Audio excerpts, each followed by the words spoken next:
Não pode ser a casa de terroristas, a casa de bandidos, a casa de corruptos e a casa daqueles que nos querem destruir. Uma casa sem portas deixa de ser uma casa e torna-se uma bandalheira absoluta no espaço global. Na União Europeia que multiplica cargos políticos. No espaço político onde há mais políticos do que em qualquer outra zona do mundo. Onde o Parlamento Europeu gasta em viagens, em lugares, em lobbies, em cargos e em assessores, mais do que qualquer outro espaço do mundo. É o mesmo, o resto é lobby, o resto é Bruxelas. E essa, Sra. Presidente, não é a nossa Europa. Senhora Presidente do Parlamento Europeu, no dia em que uma bárbara agressão condenou um país da Europa à miséria e ao sofrimento. Por isso também não tivemos dúvidas nesse dia que somos a Europa, porque sabemos onde devemos estar para proteger aquilo que é a nossa civilização.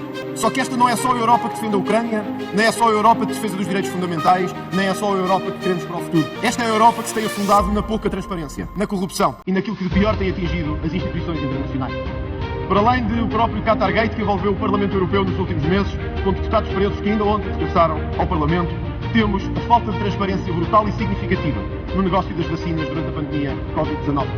E eu não lhe posso deixar de dizer, Sr. Presidente, que é lamentável e intolerável que a Comissão Europeia e o Parlamento Europeu peçam para todos os países transparência e não consigam assegurar a transparência básica, que era dizer aos europeus com quem fizeram contratos, que contratos fizeram e quantos milhões foram gastos do erário público em vacinas anti-Covid-19.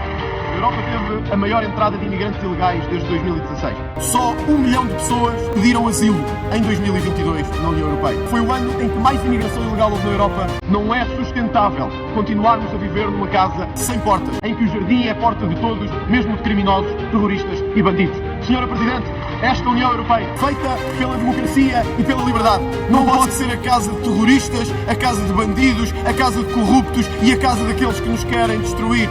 Uma casa sem portas deixa de ser uma casa e torna-se uma bandalheira absoluta no espaço global. A nossa identidade está em perigo. Destas entradas ilegais de imigrantes, a maior parte vieram da Síria, do Afeganistão e da Tunísia. Senhora Presidente, a Europa tem um dever de humanidade para com todos, mas tem um dever de identidade para com os seus próprios povos.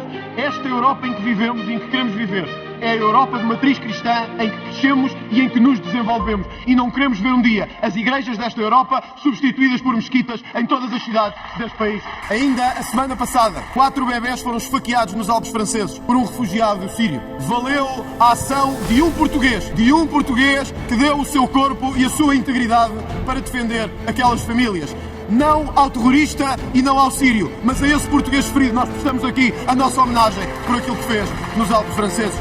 Sr. Presidente e Sra. Presidente, 21,7% da população da União Europeia estão em risco de pobreza. Na União Europeia que multiplica cargos políticos, no espaço político onde há mais políticos do que em qualquer outra zona do mundo. Onde o Parlamento Europeu gasta em viagens, em lugares, em lobbies, em cargos e em assessores, mais do que qualquer outro espaço do mundo. É o mesmo lugar onde se destruiu a agricultura nacional, as pescas nacionais e a indústria nacional. É o bloco onde pobreza e o risco de pobreza acentuam a ameaça sobre os nossos cidadãos. Não, Sra. Presidente, nós não queremos viver num espaço de lobby e de assessores políticos. Nós queremos viver num espaço de prosperidade, de riqueza e de prosperidade para todos e não para os políticos de Bruxelas. Viver na Europa da chantagem. Na Europa que ameaça a então candidata a primeira-ministra italiana de que se ganhasse ia ter que se ver com Bruxelas e que cá estariam para tomar medidas se fosse necessário.